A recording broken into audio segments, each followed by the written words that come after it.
On Dennis, him and I were involved in a road traffic accident. All I remember is hearing brakes and a crash. My husband was on the floor of the matatu with one hand hanging to one seat, and he was unconscious. So I tried calling him and hitting him until he woke up. So when he woke up, he told me, I can't feel my legs. The doctor came in, Dr. Okanga, and he told us Dennis will never be able to walk again. It broke me because he's been my husband for what, 12 years. Psychologically, I am not fine. I'm doing counseling. Being a primary caregiver is not easy. Slow down. Speeding ruins lives.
Good evening and welcome to 2025, a year brimming with hope, ambition and fresh possibilities. Here at TV47, we wish you a fantastic start to the year. And tonight, in our first bulletin of 2025, we bring you the stories that matter, from celebrations of hope to moments of reflection as the year begins. Here's what's coming up.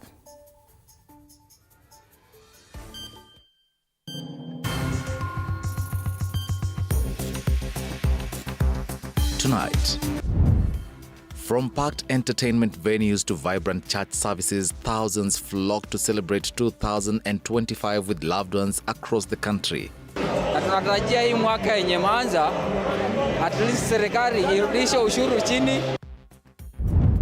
A section of MPs is calling for an investigation into former DP Gachagua amid rising concerns over abductions, with the issue taking center stage at New Year events. We are aware that you are running a racket, a syndicate, especially within Nairobi and central Kenya. Also tonight, the president is cracking down on sluggish and rogue contractors, demanding faster delivery of government-funded projects. This is unacceptable. And as he bids farewell to the year that was, the president reflects on past challenges, marking the moment with the iconic TP Mazembe song and a reminder of his infamous 2024 nickname, Kasongo.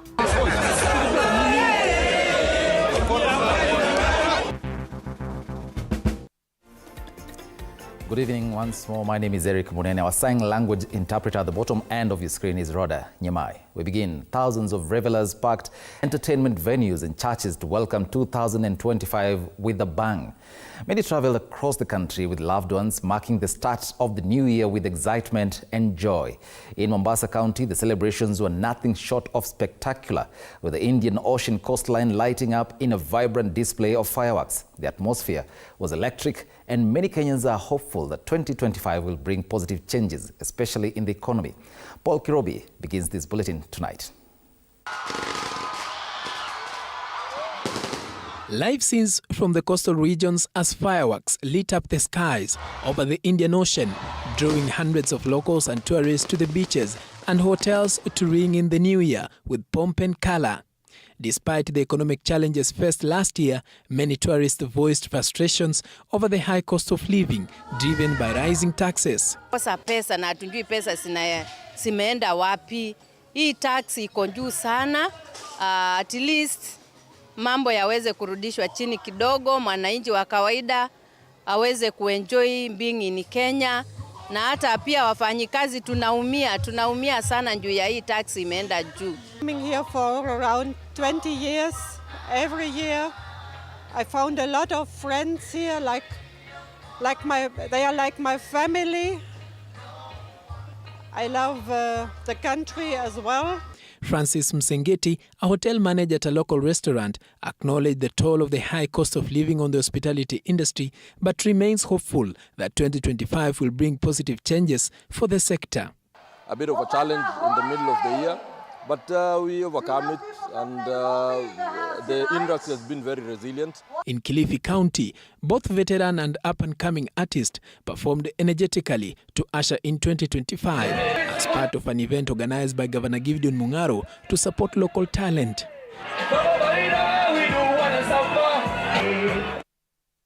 Kilifi leaders gathered at Waterfront Park, praising Governor Mungaro's efforts to uplift the region's artists. Wasanii wetu na tutaendelea kuwashika mkono. Mwaka uliopita tulikuwa tuko na wao, mwaka huu tuko na wao. Na artist wetu tunataka tuwafahamishe ya kwamba sisi tunawapenda na tutawashika mkono, si leo peke yake, hata hizo siku za mbeleni. Na tunamuomba Mwenyezi Mungu atujalie mwaka huu uwe mwepesi, mambo yawe mazuri zaidi. Elsewhere, many chose to begin the year in prayer, seeking God's guidance. At a Thanksgiving service at Zoo Worship Center in Kinoo, Reverend David Kingori urged President William Ruto to fulfill his campaign promises for the nation. To the common mwananchi on the ground, because Kenyans are suffering, and it seems the top apex are not aware of what is happening on the ground. It is my prayer to our honorable leaders to open their ears to Kenyans who are crying. In Nandi County, hundreds of residents from 6 constituencies gathered at entertainment spots in Kapsabet to celebrate the arrival of 2025. Many in the region are calling on President William Ruto to take action and end the recent wave of abductions targeting young people. Kama criticism ni fair, mnafanya kazi, mnaachana na maneno abductions. Juu hiyo mambo ilipita na kitambo.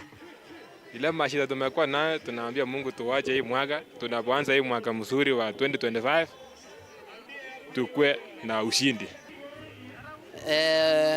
Kitu ingine njaa, hatutaki njaa Kenya. Ingine Kipchumba Murkomen ashughulikie security, especially upande wa Northeastern. Paul Kirobi, TV47.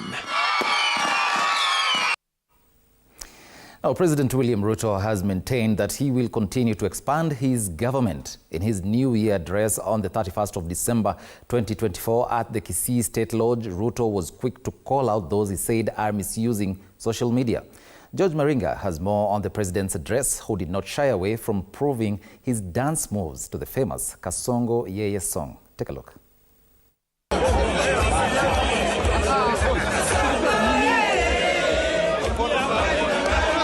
The famous song of Kasongo, yeah, yeah,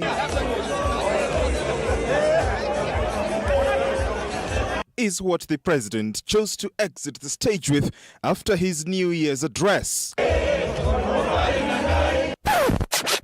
Scratch that, we will be getting to those moves in a short while, because that is not the only song that rent the air at the Kisii State Lodge.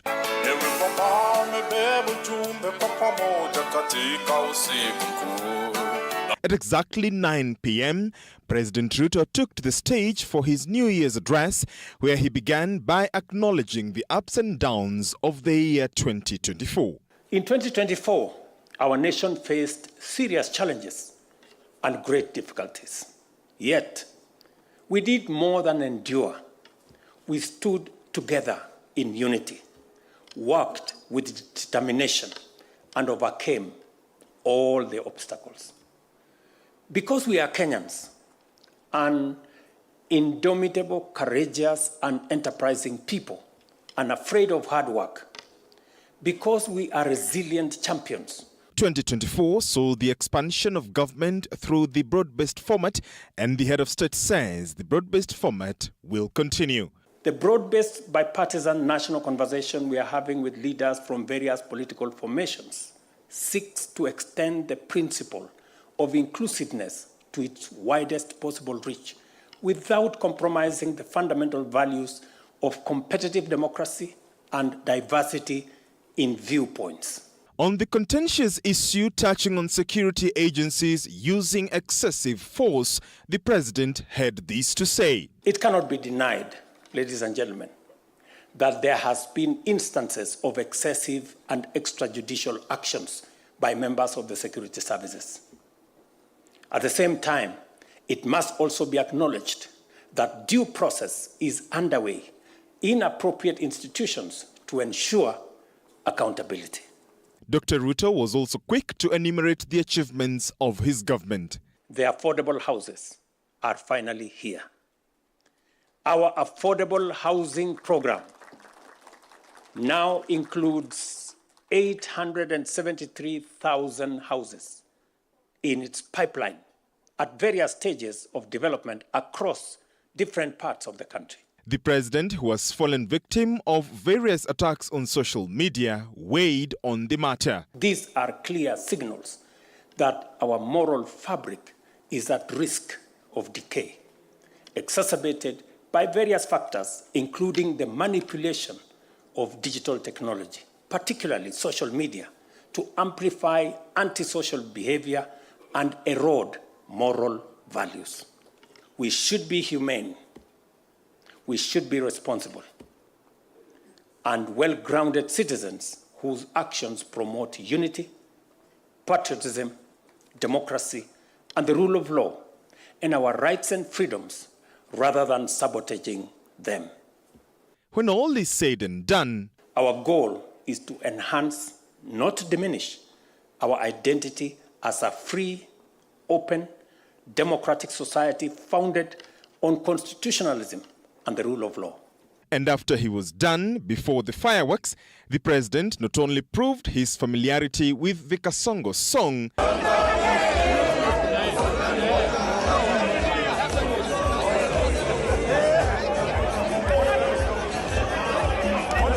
but also danced to the tunes.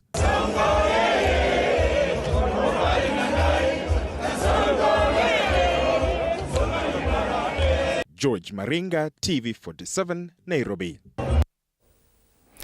Now, a section of members of parliament now wants the former Deputy President Rigathi Gachagua investigated over the recent surge in abduction cases in the country. They allege that Gachagua is the mastermind and architect of the cases witnessed. As these blame games on the one responsible for the spate of abductions simmers, a section of youth has also threatened to persist with protests until their comrades who are missing are released. Sheila Chelangat reports. The blame game on who is responsible for the recent spate of abductions in the country continues, with a section of MPs now alleging that former Deputy President Rigathi Gachagua is the mastermind of the cases witnessed recently.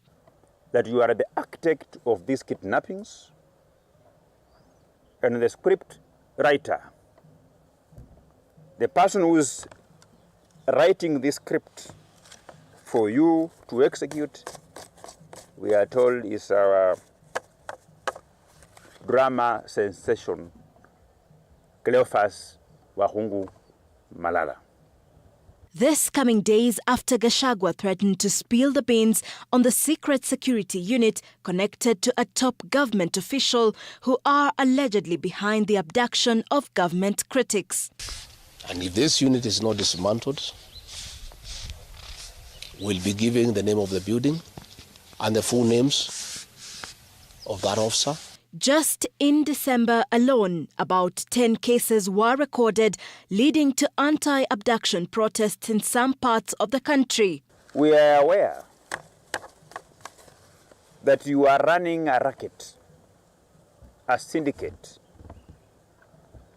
especially within Nairobi and central Kenya, where you pay bloggers, not all of them,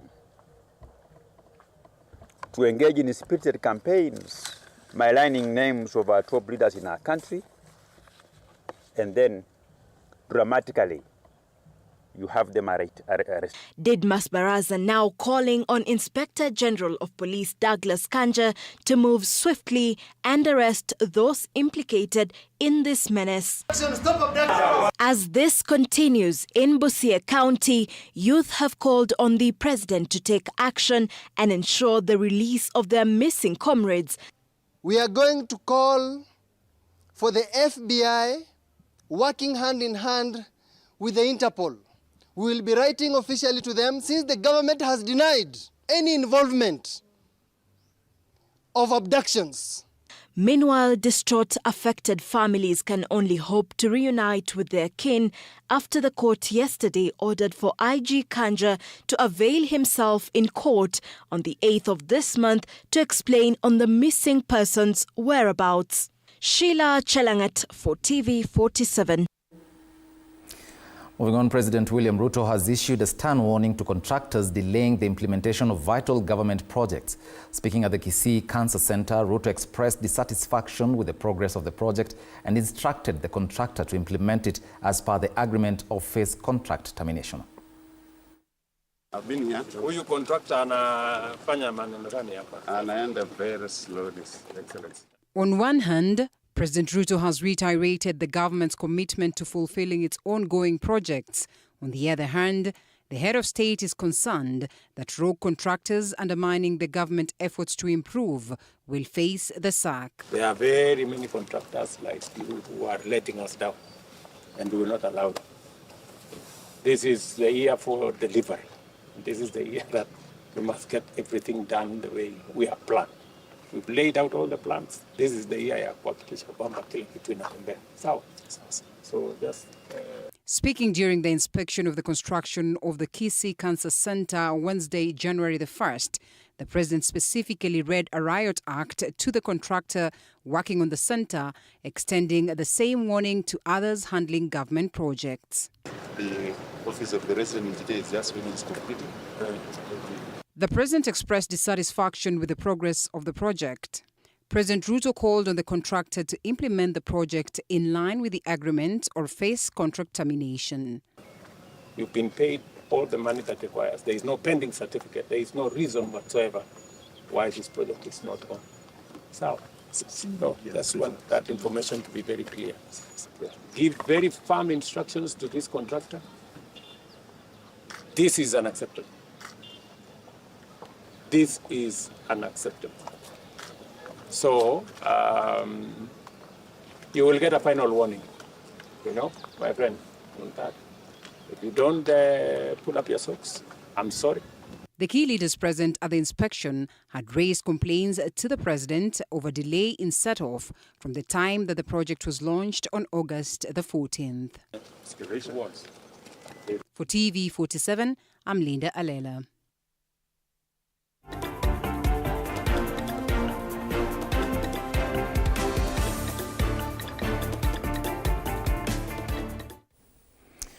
Now, farmers in Angata, Barigoi, Narok County are sounding an alarm over the rising insecurity cases in the area. Reports indicate a worrying surge in farm invasions by unknown criminals, causing significant damage and leading to major financial losses. With the current harvest season at risk, many farmers are voicing their fears that these repeated attacks will have a devastating impact on their livelihoods.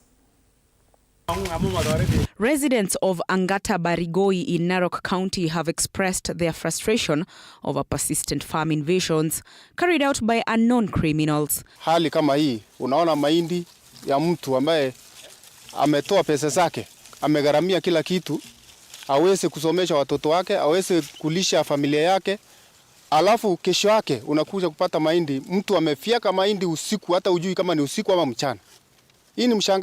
These attacks have resulted in widespread crop destruction and frequent livestock theft, leaving the community devastated. The ongoing insecurity is taking a heavy toll on the livelihoods of the people, with many now fearing for their future as their farms and livestock are targeted. Tumepoteza ng'ombe 1027. Kati ya hizo ng'ombe 1027 ni kutoka 2013. Hizo ng'ombe hata zingine maajabu ilipikwa risasi kwa barabara hapa juzi. Ndiye alifanya RC kuja kuangalia. Na kuna orders 2RZ walikuwa wamesema ya kwamba Alhamisi ya kesho kutwa zile ng'ombe zote ilikuwa imeipwa irudi, na sisi tukiwa jamii ya Kipsigis tuliamua kuheshimu hiyo mazungumzo ya serikali yetu. Transmara South Police Commander Ali Bashir has confirmed the ongoing farm invasions and livestock thefts, assuring that investigations are underway to track down and arrest the culprits. The gravity of it and the magnitude of it and the consequences of how such actions will have. So all issues present, past, have been investigated. So it is not an isolated case. Farmers are now urging security officials to enhance patrols and implement more effective measures to safeguard their livelihoods. They are calling for increased collaboration between law enforcement and the local community to tackle these criminal activities. Andrin Kilemi, TV 47.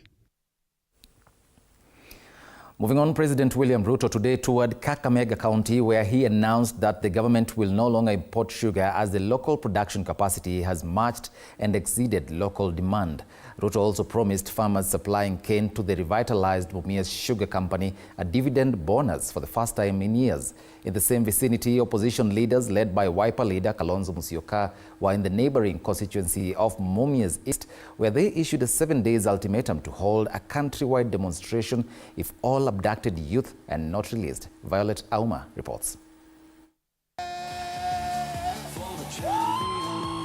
President William Ruto was the chief guest at the Governor's Super Cup that was held at Mumias Sports Complex today.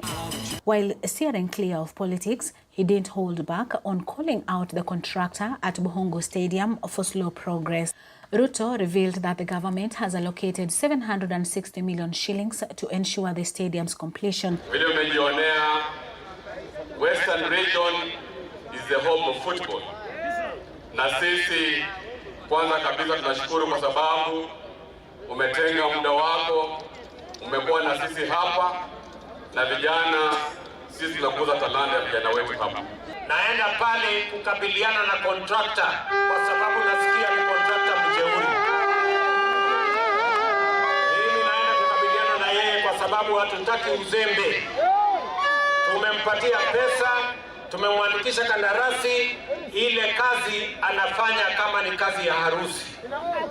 Ile kazi ni kazi ya wananchi na tunataka ifanyike kwa muda unaofaa kwa sababu ile kiwanja tunahitaji katika michezo ambayo inakuja hapa mbele. In a significant announcement, the president confirmed that Kenya will not be importing sugar this year after achieving self-sufficiency. He also assured sugarcane farmers that measures are in place to ensure that they receive their bonuses by the end of the month. Na mimi nitarudi hapa January this month, mwisho wa mwezi huu, kuja kulipa bonus ya kwanza tangu Kenya iundwe kwa wakulima wa miwa wa Mumias hapa. Na mumezalisha sukari ya kutosha. We do not have to use our foreign exchange to import sugar to Kenya. Meanwhile, in Mumias East, the opposition leaders, led by Wiper's Kalonzo Musyoka and DAP-K's Eugene Wamalwa, attended the MPPK Salazia's football finals at the KMTC grounds. They issued a 7-day ultimatum for the government to release all abducted youths or face nationwide protest. Koti imewapatia bwana Murkomen na Kanja mpaka tarehe 8.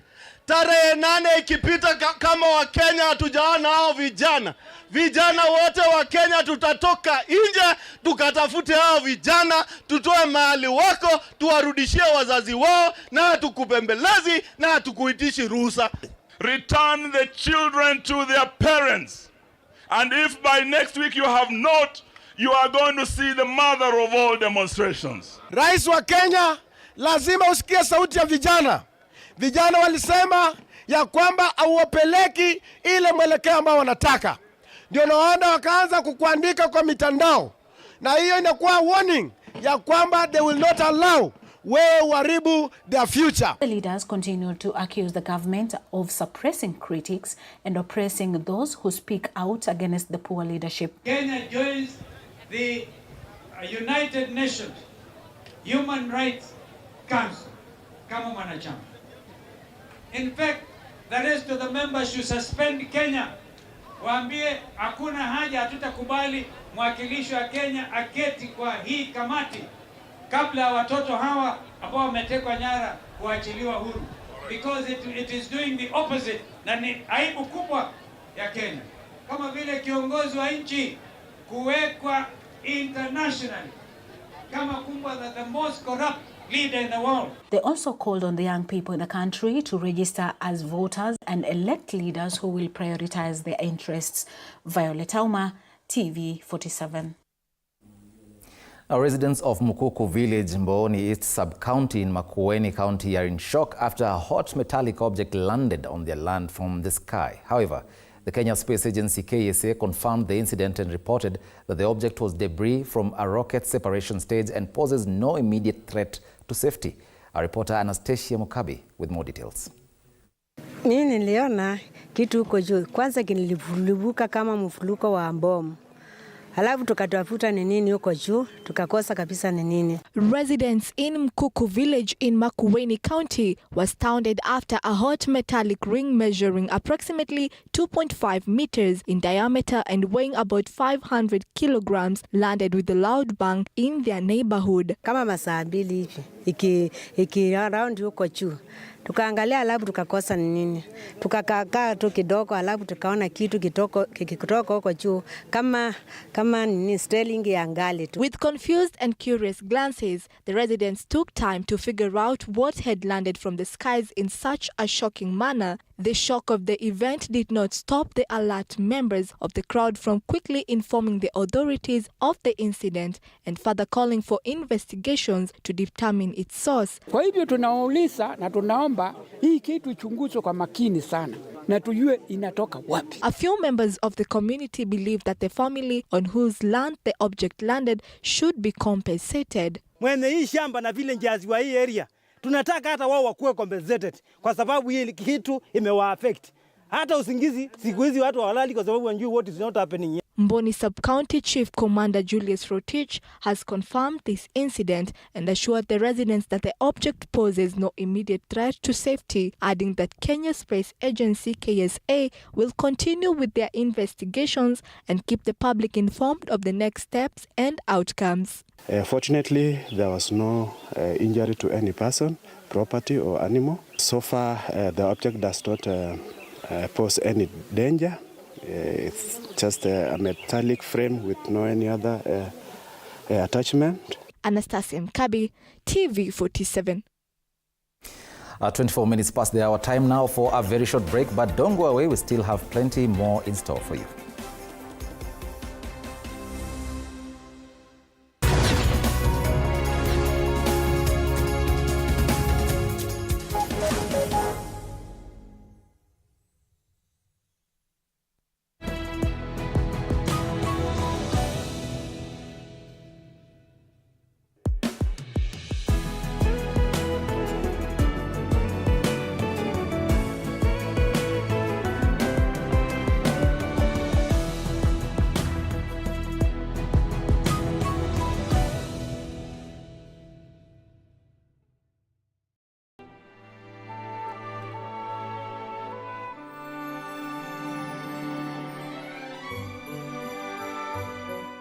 This December,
Welcome back and thanks for staying with us. Now, during the long holidays, the lives of thousands of girls is said to be at risk as they are coerced into female genital mutilation or FGM. Today, we highlight cases of young girls who are at risk of FGM and have found a safe space at the Taranganya Primary School in Migori County. Elizabeth Atieno with details on this report. It is a song that ushers in a girl who has undergone female genital mutilation back into the society. It is a celebration at the expense of hundreds of innocent girls who are grossly violated and deprived of their childhood. It is a song that silences the cry of the young girls who want their voices amplified as they denounce the vice. Fortunately, some girls are lucky enough to get rescued from undergoing the cut. This is Taranganya Primary School, nestled in Migori County. This is a safe haven to hundreds of girls who have been forced to undergo the cut by their parents and relatives. Stacy, not her real name, hails from West Pokot County. We find her deeply immersed in her books as she seeks to quench her thirst for knowledge. She recounts how her father forced her to drop out of school at grade 3 so that she could undergo the cut, and as if that was not enough, she was slated to get married in order to bring dowry to the family. Vile nilianza shule, nilianzia nursery nikakuja grade 1, grade 2, grade 3. Vile nilifika grade 3, babangu akasema, "Sai mali yangu iko inaisha. Mtoto wangu haisienda shule tena. Heri akae nyumbani kwa sababu naona hii maneno ya story ya shule haitanisaidia kwa sababu naona mali yangu iko inaisha." Sasa nikakaa nyumbani, mamangu akasema, "Sasa tufanyaje kama baba yako amesema ukae nyumbani si ukae?" Na mamangu alikuwa ananiambia tu nikae, labda anaweza nitafutie shule. Sasa nikakaa nyumbani, nikakaa. Shule yake nilikuwa na marafiki zangu wenye walikuwa wanatoka Ortum Girls. Walikuwa naenda shule huko. Vile walirudi kwa shule, wakaniambia, "Valentine, kuna sponsor kenye iko Ortum Girls, unaweza twende na sisi ndio uende waambiane mashida zako, ndio labda unaweza pata msaada wa kusoma." Sasa nikakaa nikaambia mwende labda nitakuja. Sasa nikaambia mamangu, nikakaa, mamangu kaniambia, "Sasa tutafanyaje? Na nikikwambia baba yako akisikia anaweza niua." The situation is not different for 15-year-old Anna Maria, not her real name. Anna is from Kuria West. She found her way into this safe space after she was rescued by a pastor after her uncles threatened to force her into FGM. Kwa familia yetu, babangu ajitahiri wasichana, lakini mankondo alikuwa anakuja, wanaanza kugombana. Ati yeye mamake lazima atairiwe, mamake akwaga msagani by the time. Sasa ndio ilifanya nikatoka nyumbani. Nikakuja kuishi na mama mwingine hapo Nyamotambi. Nikakaa like 2 weeks huko. Ndio nikafuatwa na children officer. Nikakuja hapa. Caroline Faith, also not her real name, tells us that her mother tried to persistently force her to undergo the cut. This led her to run away from home, and it is her neighbors who helped her as she sought refuge at the Zinduka rescue team. Mamangu, kuna majirani walikuwa namlazimisha niende kukeketa. So mimi sikuwa napenda. Venye mamangu alikuwa anaona wasichana wakikuja karibu na kwetu akikeketa, mamangu ananilazimisha niende. So nikakuwa najifungia, sikuwa nakula. Venye anatoka naenda nje na mimi naenda nachukua chakula nakula. Hatuka tunaonana naye kwa uso juu sikuwa napenda hiyo FGM.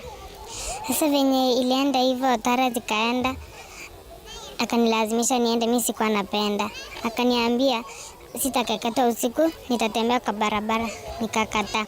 Akaanza kunitusa, ananipiga, Mwambie anipige tu lakini mimi siendi. On her part, Shelley John, not her real name, as well says her grandmother tried luring her with gifts for her to accept the cut, but she couldn't take it, bearing in mind the psychological, physical and mental effects of FGM. Na mimi nilikuwa nakataa. Nikikataa na niambia, wewe utakaa hivyo na sister zako wote walitaiwa, hadi marafiki zako wote watashakeketa, so wewe utakaa na nani? Ama unafikiria hivi ukikaa hivyo ndio utasoma? Hadi alikuwa ananituma sehemu na nakutana na rafiki zangu anaanza kunitusi. These tales paint a picture of the severity of FGM as a form of gender-based violence that girls are subjected to in different parts of the country. Wazazi wangu waliposikia ati nimekuja hapa walisikia vizuri. So wanapiganga simu kila siku wakinisalimia. Maisha hapa hata sio kama nyumbani. Hapa unakula tu, hakuna mtu anakupimia chakula. Nyumbani hapa unakula tu, unaamka tu asubuhi saa yenye unapenda unaenda kuoga. Nyumbani ni lazima uamshwe uende shambani. Na hapa maisha yako tu poa. Mimi nikimaliza shule nataka kuwa lawyer, nisaidie wale wasichana hawapendi kukeketwa na nishike wale watu wa force waende. Nataka kuelewa madhara mengi kuhusu tohara. After msichana amekatwa akiendaga shuleni hakuna kitu ana capture. By the time anaacha shule, anaenda anaolewa, anapata early pregnancy, anabaki kwa mjombe hivyo. Ombi langu ni banko zangu tu ache kunifuatilia, juu hadi mimi sipendagi kazi ya kukeketa. The 3 weeks camp at Taranganya Primary School has so far rescued 30 girls from FGM and child marriage in West Pokot and Baringo counties. It was very important for me to bring them here because these girls have been under my care and they go to school at a Autumn Girls Boarding Primary School, and they were the most at risk with FGM because they come from the farthest places in West Pokot, around Masol, and also in Tiki and Korelach in Baringo. More and more girls have been rescued since the inception of the rescue center. We have 126 girls who have been rescued and placed there for safety. At Taranganya Girls Boarding and Primary School Rescue Center, we have 203 girls. At Noah's Boat, we have a total of 18 girls. Stakeholders say there is a need for men, faith-based organizations and the community at large to wield greater influence in the fight against FGM. Penda tu waweze kutusaidia na wawe kipaumbele kutupatia nguvu ya kuweza kuhakikisha kwamba watoto wetu wako salama na jambo hili la ukeketaji limekataliwa mbali kabisa. Wengine wanatupatia wasichana kwa hiari kwamba tuje kuwafunza, na wengine tunapambana, wao wanakataa, wakisha kataa tunaacha.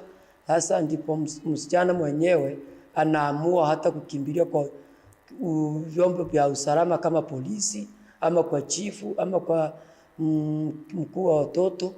According to Section 19 of the FGM Act of 2011, a practitioner or midwife who conducts female genital mutilation, which is against the law and causes the death of another, shall on conviction be liable to imprisonment for life. A call has now been made to the government to implement the existing laws to ensure the end of this retrogressive culture. Tumekuwa na campaign against FGM for quite some time, since the promulgation of the new constitution and the enactment of the Prohibition of FGM Act number 32 of 2011. Tumepiga hatua kubwa sana kama serikali tukishirikiana na wadau wengine, all other stakeholders, including the Anti-FGM Board, including the SIDUKA. We have played a key role in sensitizing members of the community and highlighting the dangers of FGM. According to UNFPA, globally, FGM has been performed on at least 200 million girls and women in 31 countries across 3 continents. An additional 4 million girls are at risk of undergoing FGM each year. We managed to arrest 6 parents who had facilitated the cutting of their girls. We have also successfully arrested 2 notorious cutters who were doing the actual cut on these girls. In Kenya, the prevalence of FGM among women aged 15 to 49 is 14.8%. 92% of women and 89% of men aged 15 to 49 believe that FGM should be stopped. CAT is the most common type of FGM, practiced at 70.1%. 82% of FGM on women aged 15 to 49 are carried out by traditional circumcisers. What I've experienced here in Korea was actually mass cutting. I'd never seen a girl, being subjected. But when I came here, I saw, and it was being done in the public, in the glare presence of authorities, and nothing was being done. So I feel that it's not enough to just sit down and talk about these issues. It's about us going there and doing something about it. According to UNICEF, presently more than 52 men and boys networks in Kenya are involved in advocating for eliminating FGM, with members playing a critical role in raising awareness, community surveillance, and reporting of FGM cases. Kenya is currently on the right trajectory towards ending the cut, with the cases gradually reducing on an annual basis. So far, more than 50,000 girls have been saved from this harmful cultural practice. Elizabeth Atieno, TV 47.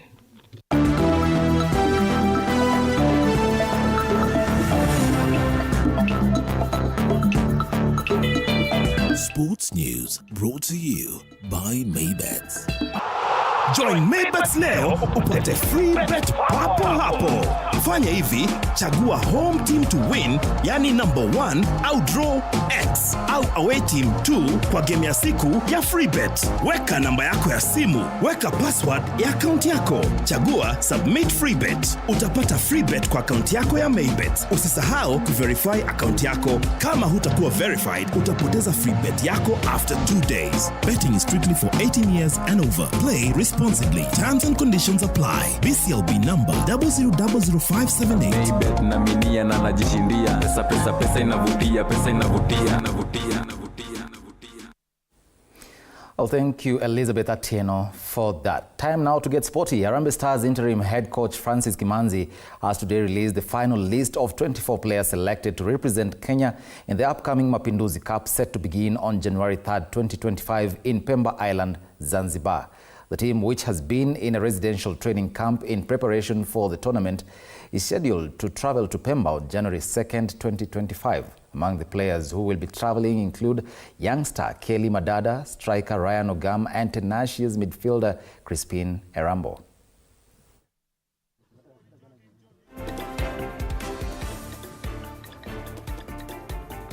Main contestant na nadhani lazima tushinde, so I think tukienda less than kushinda itakuwa ni big loss kwetu, so lazima tushinde. Of all, it's important. At least we had a list of provisional list of 26, and after the New Year's Eve break that we gave them, at least they have all returned well, healthy and fit. So it's also good that they are back. For the recovery training this afternoon, I mean, also some good progress in development of what we left behind. Hapa tuko na experience coaches, na kwa sasa wanajua ile job wanafaa wapige hapa Kenya, na wamekuwa wakipiga for long time. So hao kitu tunataka ni itupatie platform na itupatie mazoezi ya kutackle CHAN. So ama player ni kama hiyo, tuona Mapinduzi ni kama platform ya kujionesha wanaweza na wataturepresent poa hii CHAN. Following Nairobi City Thunder's historic achievement by becoming the first Kenyan team to ever qualify for the Basketball Africa League, our sports reporter Nzuki Alan joined up with the team to discuss this historic feat. Have a look.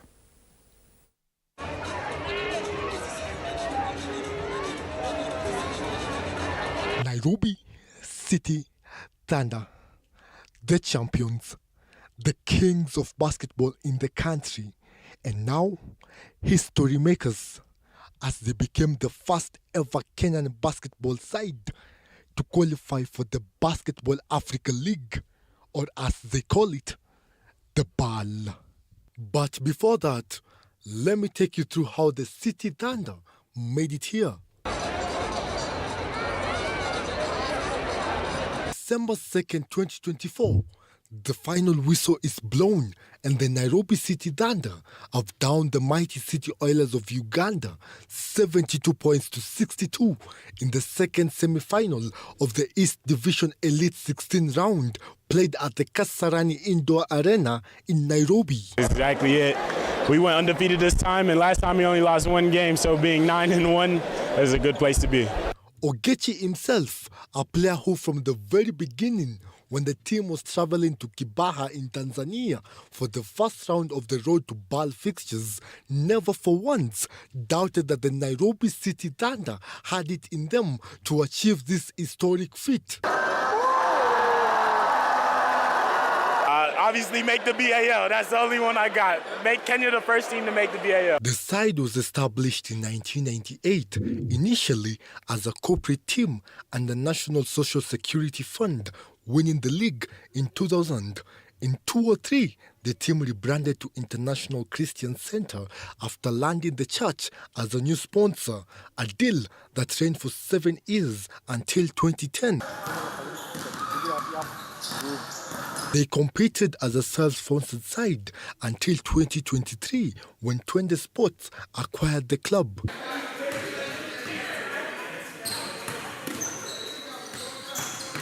One year later, after the club was acquired by 20 Sports, they went on to win the league in style, wrapping up the league title unbeaten in all their games.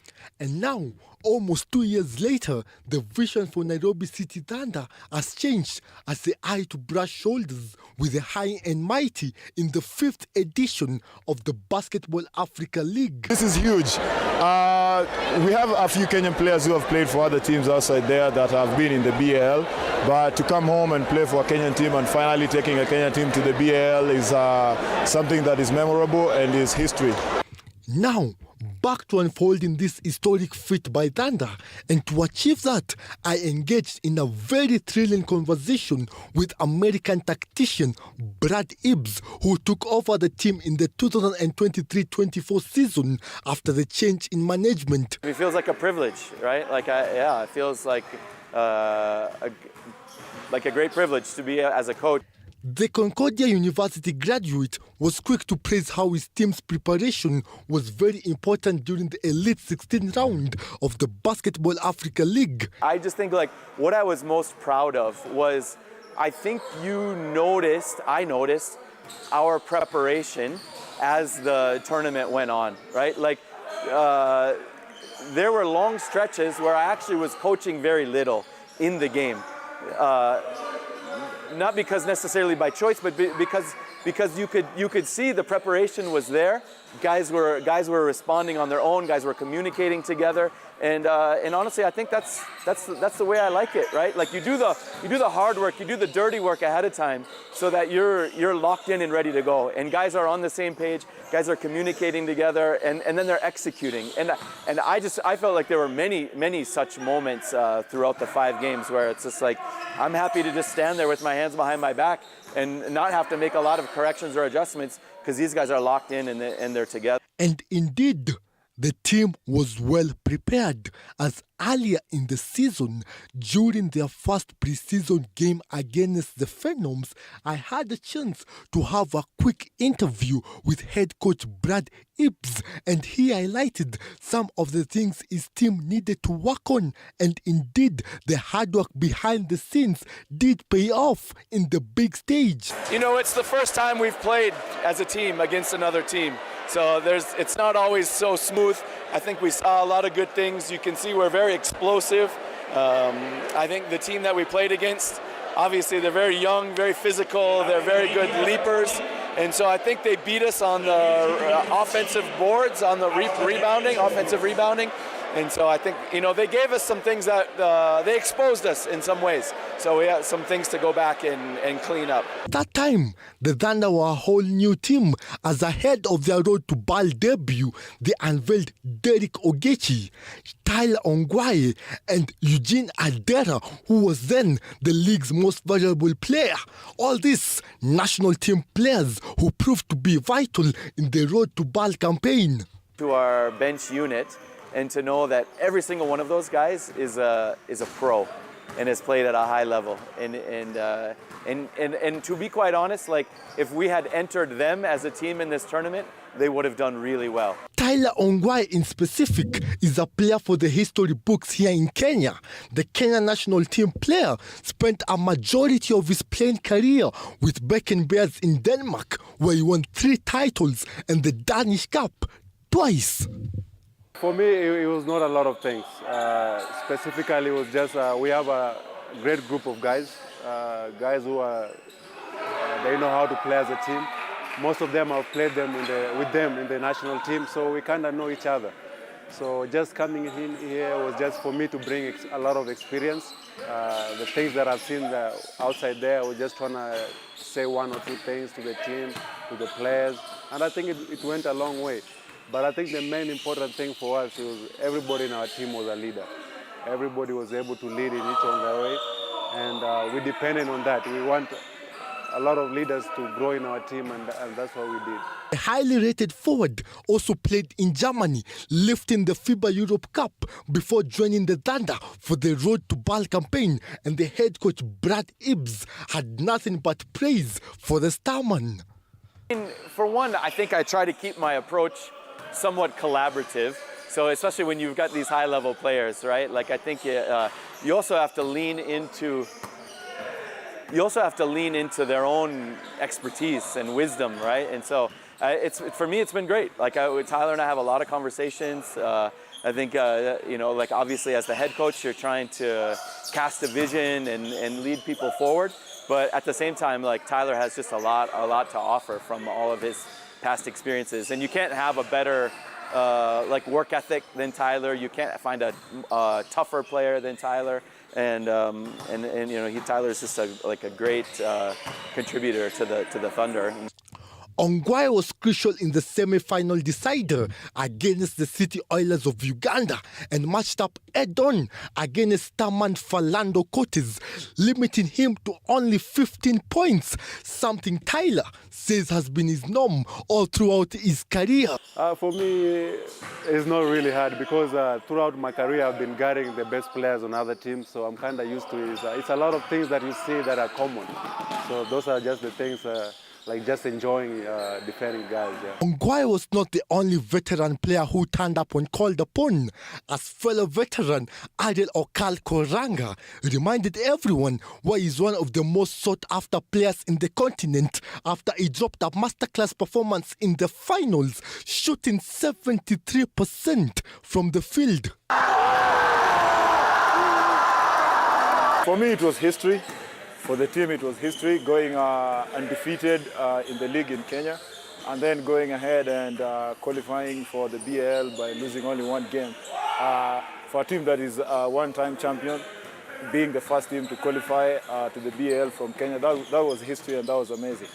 A performance that reminds us why the big man is still a very key player in the Nairobi City Thunder. And he's a champion. He's won, I don't know, is it like 7 or 8 different national titles within Africa. He's been a professional for such a long time. He's one of the guys that we would say is like the heart and soul of our team. He's definitely a guy that is going to give you maximum effort every time when he's out there. So, yeah, we have a high level of confidence in Okal. However, it wasn't a veterans-only show, as youngster Garang Ding Akol showed the whole continent why he's the youngest starter in the Brad Ibbs-led side. The former Blades talisman averaged 12 points and 7 rebounds all throughout the Road to BAL campaign, including a 20-point game in the finals where he shot 80% from the 3-point line. First off, Grong is a great kid. He's an extremely hard and dedicated worker. He puts in the reps, he puts in the work on and off the court. He has an extremely high basketball IQ. He picks things up really easily. What else can I say? I mean, he's extremely versatile. Like offensively, he can handle the ball. We saw his shooting. He's a great rebounder. He's a very switchable defender. I mean, in some ways, it's kind of like what's not to like, right? I think. But one thing I'll say about this journey for Garang in these qualifying rounds is I think this is one of the times when Garang's played with in the starting lineup with 4 guys that have all played at significantly higher levels than he's played before. And so from that perspective, he's sort of the 5th man. And he had to find a way to kind of fit in as the 5th man on a really potent lineup. And I would say it wasn't always easy. Like that transition wasn't always easy. But I think both the encouragement of those guys, of all of his teammates, we as coaches know his potential, and I think we just kept on saying, like, just stick with it, just stick with it, just stick with it. And I think we all had this feeling in the back of our minds that when the lights were on, when competition was there, when we were playing against a team with a different color jersey on, that Garang would rise to the occasion, and wow, did he ever. However, despite the high number of local talent in the team, the Thunder unveiled Nigerian star Abdullahi Haruna and South Sudan-born Lebanese international Ater James Majok right after they sealed qualification into the Elite 16 round, a move that really bolstered the Thunder's attacking and defensive weapons. Our homework, I think to a certain extent, we knew what we were getting. I mean, with Majok, you're getting like an amazing defensive leader, an anchor, someone who's a really vocal presence on the court. I think with Haruna, at least for me, I was a little less aware initially, but I mean, from day one when he steps in the gym, the guy is an amazing leader, and just like a basketball genius. And I think he really mentored a lot of our guys during the time that he was with us during this qualifying round, and also just obviously like a high-level player in his own right. With UC, I think we knew we were getting a really dynamic player. I think he's somebody who could take the game over when needed, but also somebody who could facilitate our team as a point guard. Thunder's effect is not just on the court, but also outside of the court, with the champions acquiring a high number of basketball fans all over the country to the point of selling out arenas during their home games is something Brad Ipps doesn't take lightly, insisting it really propels the team, especially during the Elite 16 round of the Road to Bal held here in Nairobi, where the electric crowd made it even harder for the opponents.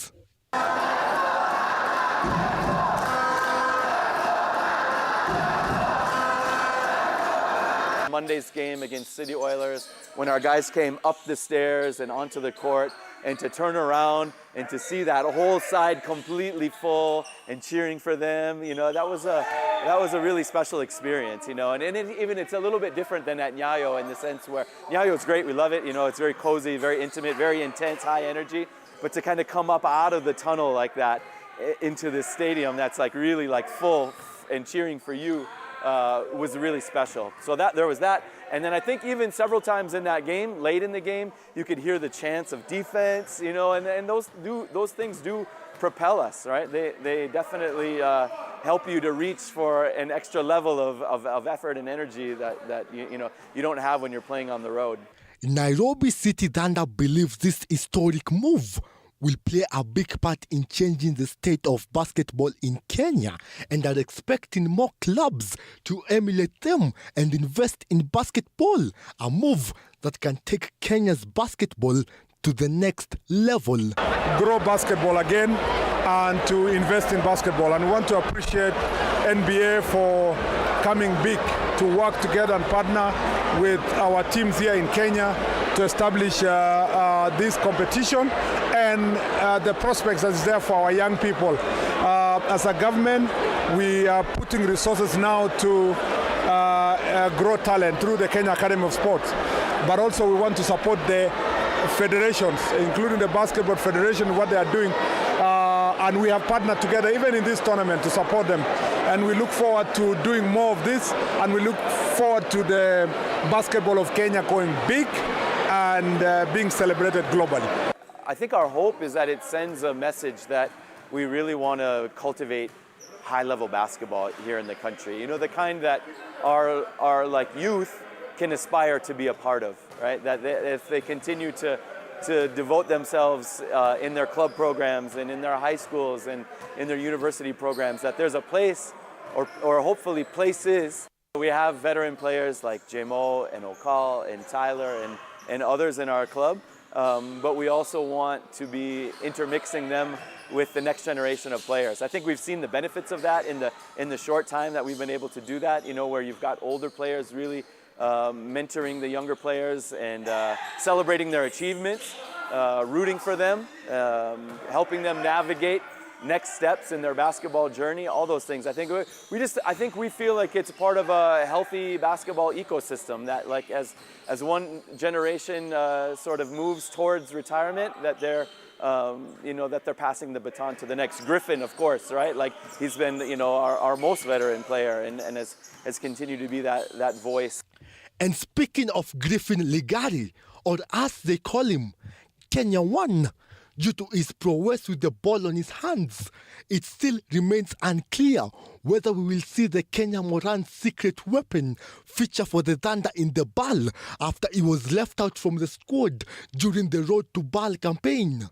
You know, those are questions that will go back to the drawing board. I think so much time and energy and recruitment went into getting us to where we are now. And I think we have another phase of going back to the drawing board, reassessing things and looking at the next steps. They make their debut probably next year, late in March or early in April. Now, the question remains, is this a new turn for basketball in the country? And will other teams emulate this move by the Thunder? My name is Zuki Alan for TV47 Sports.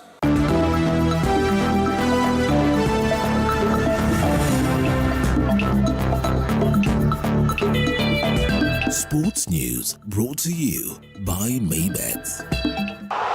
Join Maybets leo upate free bet papo hapo. Fanya hivi, chagua home team to win, yani number 1, au draw X, au away team 2 kwa game ya siku ya free bet. Weka namba yako ya simu, weka password ya account yako, chagua submit free bet. Utapata free bet kwa account yako ya Maybets. Usisahau kuverify account yako. Kama hutakuwa verified, utapoteza free bet yako after 2 days. Betting is strictly for 18 years and over. Play responsibly. Terms and conditions apply. BCLB number 0000578. Maybet na minia na najishindia. Pesa inavutia. Well, thank you, Alan Zuki, for that. That is how we wrap up this first broadcast, or the first bulletin of 2025. Remember, Cape Media wishes you a great start to the year. Thank you so much for staying with us until this tail end of the broadcast. My name is Munene. Our sign language interpreter has been Rhoda Nyamai. Good night. God bless.